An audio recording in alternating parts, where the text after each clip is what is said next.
Hello, folks. All right, so let's speak about the month of June today. If you prefer to read about it, I've, of course, posted on my website as usual. So let's get into this.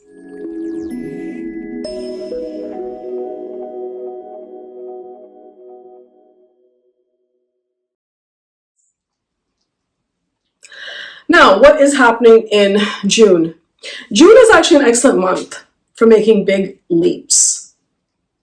If you ever wanted to focus on your goals, take some risks, take some steps towards them without any obstruction on the way, then this is the month to do it.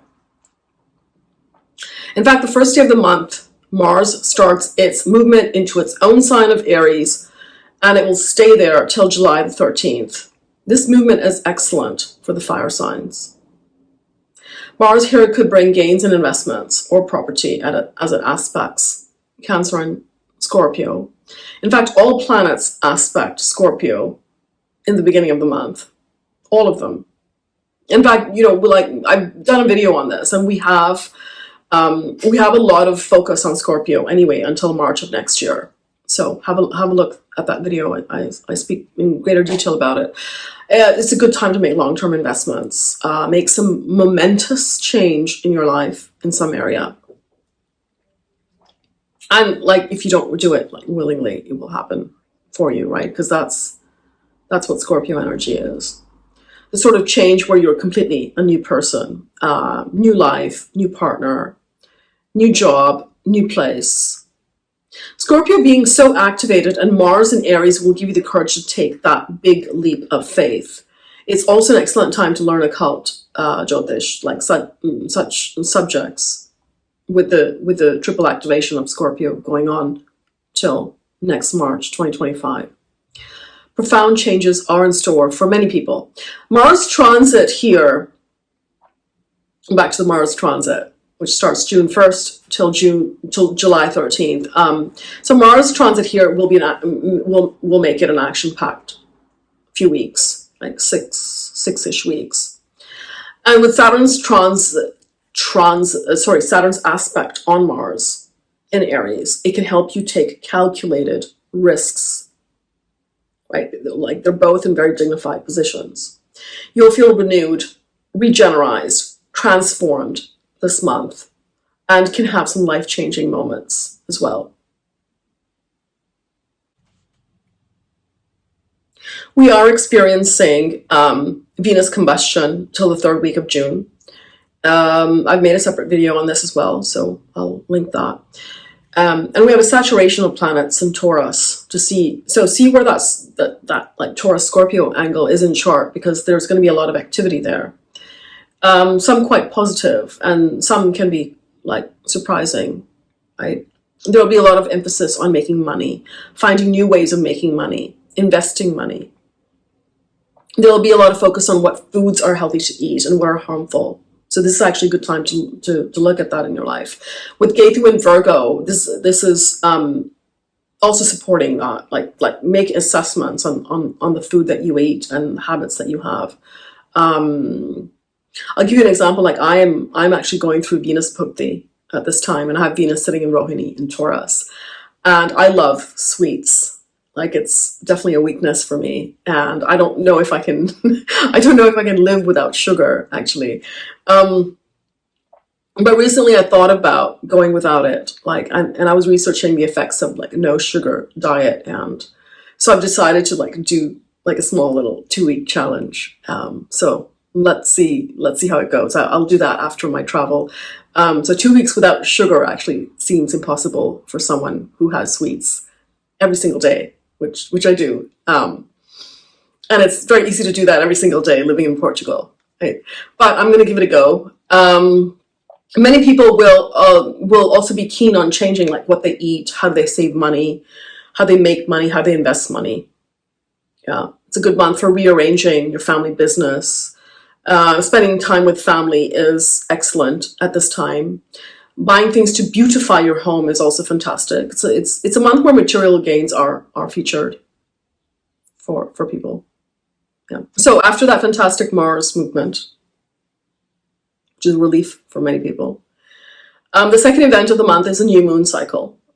we have a new moon in Taurus in the nakshatra of Rohini on June the 6th. So see what Taurus represents in your chart to see where you can experience a new beginning. Venus is close by, so we know that a new relationship can perhaps feature now. It could be a complete reformation of an old relationship. Venus is exactly combust, however, also at this time. In fact, Sun and Venus are like within 1 degree of each other during this new moon cycle. Often it's called a planetary war. So it's now that you can have like an aha moment about a relationship, about like a partner, someone you've been seeing. Especially if your relationship has been going through problems, clarity is likely to come at this time. It can also lead to a deeper intimacy and authenticity in your relationship. In any case, there will be a definitive decision and a more certain path in relationships for many people during this new moon. Yeah, because that combustion kind of bringing things to the surface. Maybe your status could change in a relationship. Like there could be new commitments for some people. There could be severing of ties for other people. With the new moon in Rohini, there are 3 benefics actually aspecting this moon cycle. So we know that many people will be pleased with the results. Abundance, growth, good news can also feature at this time. It can be related to family ties growing, right? New additions to the family also. If you wanted to start a new direction, especially where money is involved, this is a standout day. With Cancer and Vamsha being highlighted, spending time at home with friends and family can feature also at this time. Excellent time for any financial transactions, investments, signing contracts. Also good for improving your image, your appearance in some way. On June 12th, Venus finally moves away from the sun's gaze and starts its transit into Gemini. Right? Venus will remain in Gemini till July the 7th.